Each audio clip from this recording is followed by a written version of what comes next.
you can tell by my fingers that Thane and I have pink hair now. Yay, I finally got my shit together and did my own. Which really took me like 30 seconds because I just like separated a piece, swiped some in it, and then rinsed it out in the sink. I took a video of it and then it got too long. That was a lot of staring at like the back of my head and stuff as I moved around helping Thane. Today is a really awesome, exciting day, and as soon as I'm done with this vlog, I get to start making course stuff. This morning I had a meeting with a lovely, wonderful mom, and we went through kind of an overview of the course and talked about why women needed it, and got all my juices flowing. And we recorded that, so I might actually be able to take clips of it and use it and like post it on Instagram and maybe on Facebook. And so I'm excited about that. And then I'll be creating like worksheets and videos for the course itself. And I lost my camera for the past like couple of weeks, and I really thought it was frozen.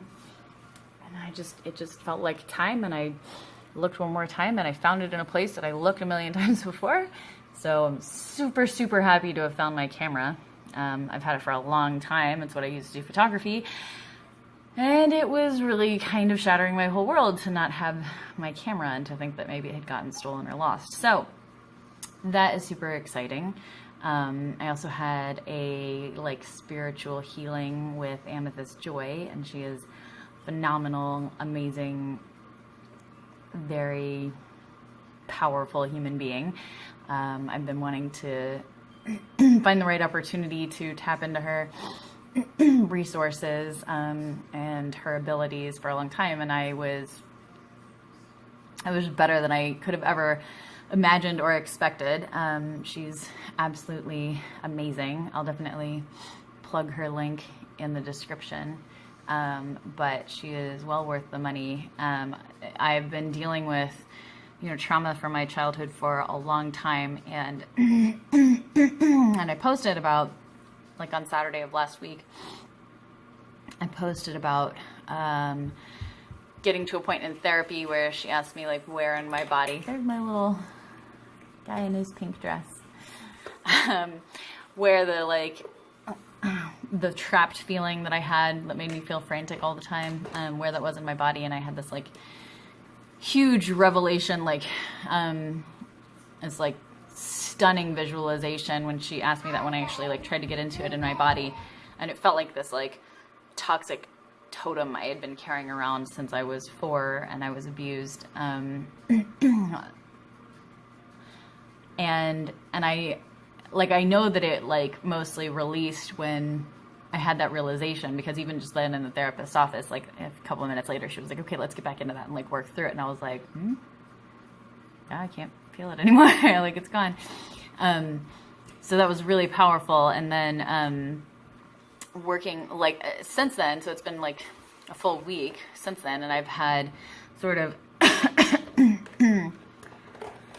like old stuff still in my body, because that totem was like represented from like my neck down to like the bottom of my diaphragm and my back, and that's where I get like all these ribs out of place, is that area from one to the other. Really? That's Mickey doing. So when I try to do like breathing exercises and like push down on my diaphragm, like literally it will make me lose consciousness.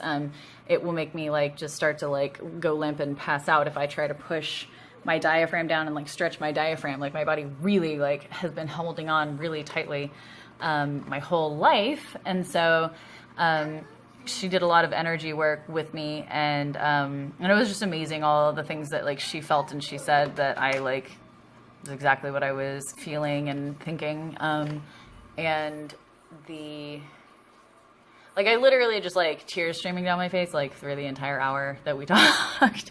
And she was like helping and guiding me as kind of like a meditative experience where I was describing stuff and she was kind of guiding me through stuff. And it was really, really powerful, and felt like a lot of necessary closure on a lot of stuff that I've been carrying around my whole life. And then now I've been getting like ready for it. There have been a lot of things, like she was trying to cut like the toxic, like 95% of cords that, are going out to other people, but not necessarily other people. It was like, she was sensing it was like one big cord. And that's, really what I intuitively felt, because it was that like original trauma. This trauma when I was 4 opened up this like massive black hole portal between myself and like a certain kind of interaction, I guess. And it became, literally like from the age of 4, like it was an obsession. And it's something that has been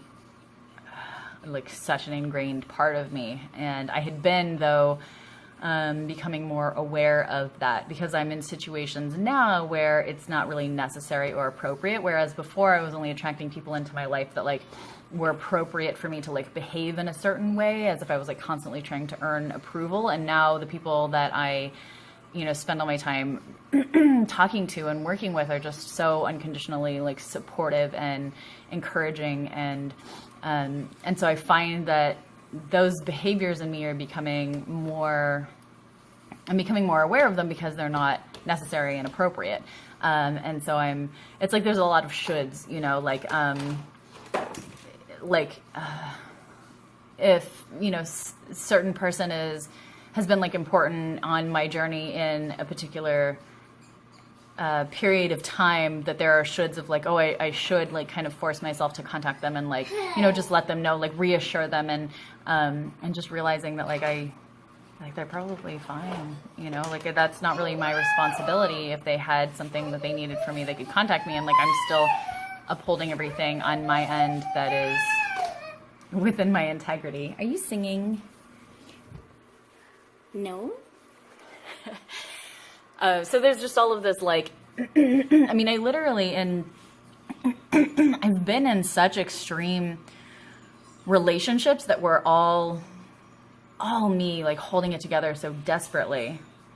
Even when, like, I felt like that wasn't the case, I would get to a point where I realized that it was. Literally, when I was in my early 20s, I was planning a wedding that I didn't really necessarily even want. I just felt like I didn't want to go backwards. Like, I didn't want to necessarily like tell this person that I was in a relationship with because I didn't want to like not move forward. So I was moving forward, and then there was like this wedding date that was coming up, and we were spending all this money, and it was like a month away, and we kept fighting, and I kept feeling like I was supposed to just keep making it better, and it was all falling apart. And so I was like sitting in the garage talking to my mom, crying, and I was like, I just have to let it go. Like, I just have to, I'm so terrified that if I let it go, it's all just going to crumble, because I've been holding on to it so desperately, holding it all together.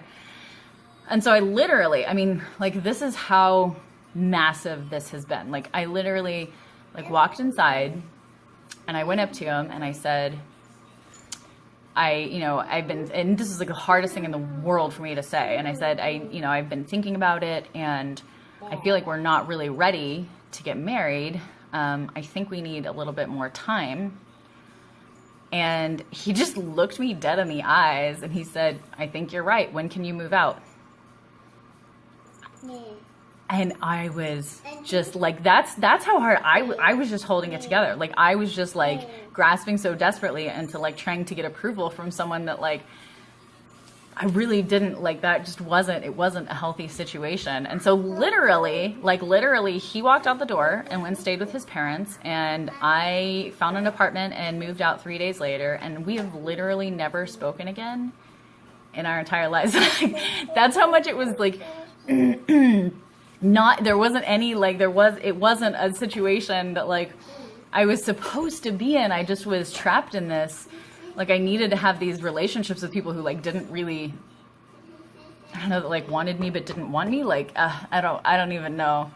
But so, when she said that at first, she said that, we're going to work on like, I see all of these cords, and like, we're going to work on cutting all these cords. And she said that like my spirit guides were shouting at her, like, no, it's just one. Like, it's just this one really big cord. And I was like, that's exactly it. It's this one hole that I've been trying to fill since it was like activated in me when I was 4, of this, like, there's this really powerful connection that you can have somebody like avalanching you with all of this like energy that you didn't know existed because you were 4, and sexuality is like not something that your brain has a capacity for, and you know, all of a sudden like it's just blown open.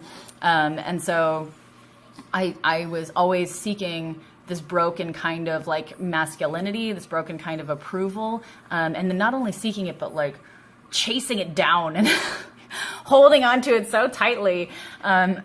Anyway, so really like identifying that and identifying like the places in my body where that was really represented. I mean, I've already known, I've gotten to be like clean running enough that I know that like, you know, there's just a last few things left. There's this like tightness and dysfunction in my upper back, which is the, you know, that totem that was where I agreed to that assault, you know, being 4 and him holding me down and, you know, telling me to be quiet.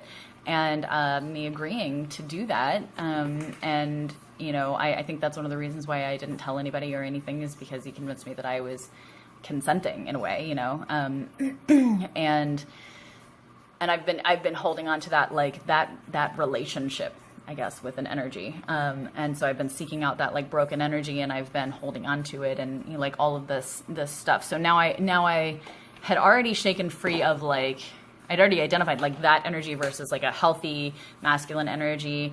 And then that has given me the ability to see like where certain behaviors of mine are like really kind of unnecessary. And so I had already started like shaking some things off. So this was really, really like an appropriate timing for me to have this meeting with her and to clear this stuff, because it was already like right there on the edge. I'm sure it was like rather easy for her to like energetically access those parts of me, because they were just, you know, so like primed and ready for letting go of all of this. But it was a really, really powerful experience. I didn't know I was going to spend like my whole vlog talking about that. But there you go. Sorry for, there was like, you know, anybody who's triggered by the kind of overview mentions of, you know, childhood sexual abuse. It wasn't my intention. I'll try to put some sort of warning, but I feel like it's important. And, you know, I don't want to share like the whole hour-long video, because that feels really intense and personal. It doesn't even feel like intense and personal to me. Like, I'm just such an open person, but it feels like there should probably be a boundary there. Anyway, but now, you know, like that's my story and my experience. How can I help? What you doing? My house is a mess, but I don't care. Are you looking for something? Are you looking for the red guy? You are? Is he the guy that goes on your slide? Well, we have a missing toy. So we are going to go look for our missing toy. And I think this vlog is long enough. And thank you guys for being here. And can you say bye-bye? Woo. Say bye-bye. Bye-bye. Bye-bye. Oh, there you are. Bye-bye. Yeah. You want to see the chat bubble? Okay. Bye.